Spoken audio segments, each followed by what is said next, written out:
Hello and welcome back to another video. Today I will be analysing Kaneki from Tokyo Ghoul. I will only be referencing from the anime and not the manga, as there will most likely be spoilers from both Season 1 of Tokyo Ghoul and Season 2. This is just a bit of a pre-warning, and this is another character analysis. When we are first introduced to Kaneki, he is shown to be a slightly short male with short black hair. This is especially shown when he is around other characters in the anime. After the incident with Rize, he received a Kakugan, a Ghoul eye, because his doctor replaced his organs with Rize's. He usually wore an eye patch to cover his eye because he was not able to control it at the time. He also wears a mask that comes with an eye patch whenever he is facing Ghoul investigators. This later earns him the nickname Eye Patch from the CCG. Kaneki is first introduced in Season 1 as a college student who is reserved and quiet. He is usually seen reading books and things of that of nature, as opposed to socialising with other people. The only person he talks to regularly was his friend Hide.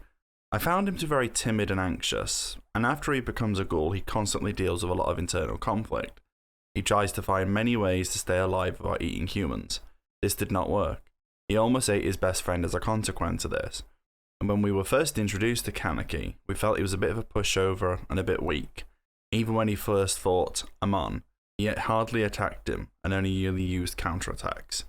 I also found him to be a bit naive since he got tricked by Rize and is lucky to have even survived that situation. In my opinion, he was a very loyal person, always looked out for his friends. As an example of this is when he helped Hinami with her difficulties and tried to comfort her. This caused Hinami to view him as her older brother.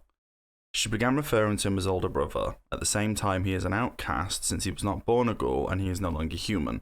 There have even been ghouls who tried to eat him, such as Shu. Kaneki's personality changes at the end of Season 1, and he maintains this personally for a lot of Season 2. He is no longer nice towards the other characters and more callous and aggressive. He's more aloof and uncaring than before. This contrasts greatly with his previous personality. This is most likely caused by the torture he endured at the end of Season 1 with Jason. In my opinion, it's great to see Kaneki finally become assertive and stand up for himself. However, he shouldn't have turned his back on his friends Anteku. It was kind of a selfish move for him to walk away from them and join Aogiri Tree. Kaneki also became a cannibal, which wasn't probably a good move. Since he would eat other ghouls, this would affect his mental state severely. The more ghouls he consumes, the weaker his mental state becomes, and the one thing I fail to understand is why his personality change affected his hair colour. But then if you look at other sides of that, when the hair colour changed, the personality changes. This is just a non-analysis thing, it's just my brain. It's almost like the flick of the switch. So it's like the dark-haired Kaneki is the nice, kind, timid one, but then you flick the switch and suddenly it's the more aggressive one, it's the more he doesn't care anymore kind of character. Kaneki grew up with only a mom and no dad. His dad died when he was young. He lived with only his mom, who eventually died when he was young as well due to an overdose of stress. This caused him to eventually become an orphan. And I did wonder how he used to cope with all this at a really young age. He didn't really have that many friends when he was young. Hide was the only person who used to socialise him, both as a kid and both as a teenager. And I feel there is a possibility his childhood played a part in his overall mental state and the way he acts towards people. Maybe the lack of assertiveness in his life is what caused him to be timid and anxious and not wanting to stand up for himself. Because he grew up without a father figure, and because his mum died at such a young age, he probably experienced loneliness a lot quicker and a lot faster than anyone else would, due to the fact that he had no one else around him. I do think that the upbringing of someone does generally dictate how their life will go and how they are connecting with other people. Kaneki's upbringing is never really explained much in the anime. It doesn't explain much about his parents, his relationship with family members, but you also do not know much about his academic life based on what you learn in Season 1 and 2, other than the fact that he gets fairly high grades. But that's about it, really. For the most part, Kaneki is very loyal to his friends, and he always puts others before himself.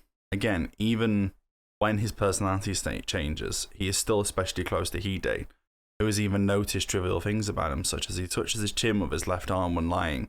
He became a ghoul. He stopped contacting Hide briefly, which caused Hide to become worried, began looking for him.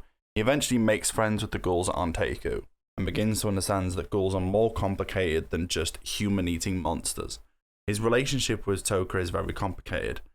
In the beginning, she appears to slightly dislike him, but when he tells her he's leaving on Taekyu, she is devastated, and even assaults him when she later sees him, which was funny to watch. He's a brotherly figure to Hinami, who acknowledges him as her older brother. She was excited when he found out he had returned to Ontaku with the owner. Kaneki is usually shown interacting with mostly ghouls, and he's not seen out interacting with humans often. The CCG investigators are the humans he has seen interacting with the most. He usually gets in fights with the investigators, more or less Amon, when he encounters them. Kaneki overall, as a character that I have always watched, even throughout the 3 seasons, and yes, I'm talking about the 2, he's definitely the most loyal and supportive character I've seen in the anime, by a country mile.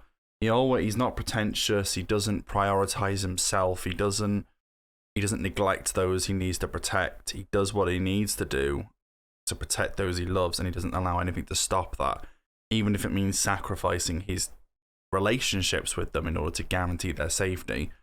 Season 1, he was very timid and very pushover, and you could get away with a lot. Whereas season 2, he stepped up a notch and he became stronger. He was willing to do what he needed to do.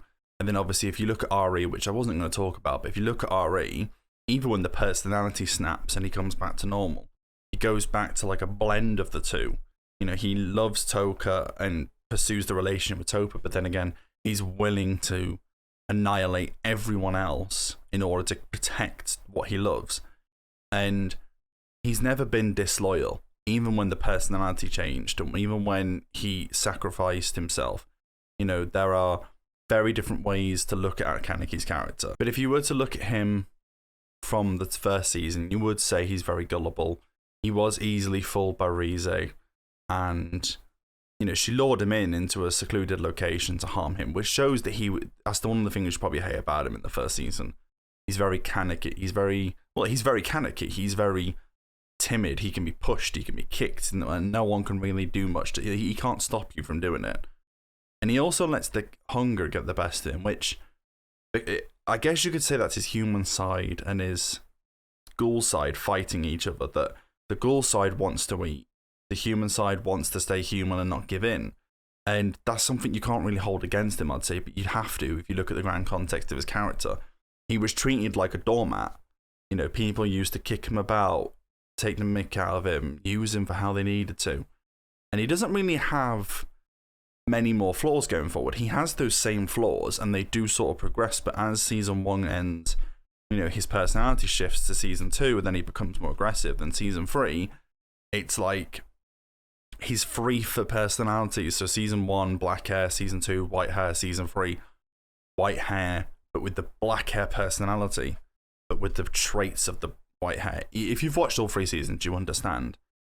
And in conclusion, Kaneki is definitely a character I've always found very, very interesting. And I will, even though, season 1 was fantastic, season 2 was a bit of a mess, and season 3 was a bit of a mess as well, he's definitely going to be one of my favourite all-time anime characters. And look, that could probably annoy a few people, but hey, this is just my opinion at the end of an analysis video, which doesn't really work. But yeah, thanks for watching this. If you haven't already, you hit the subscribe button, like the video, share it, follow my TikTok, and follow my Twitter. I would say Twitch, but Twitter. And yeah, have a good day, everybody. Peace. Look around, tell me what you see. A change in society, and I feel it as a bad to me.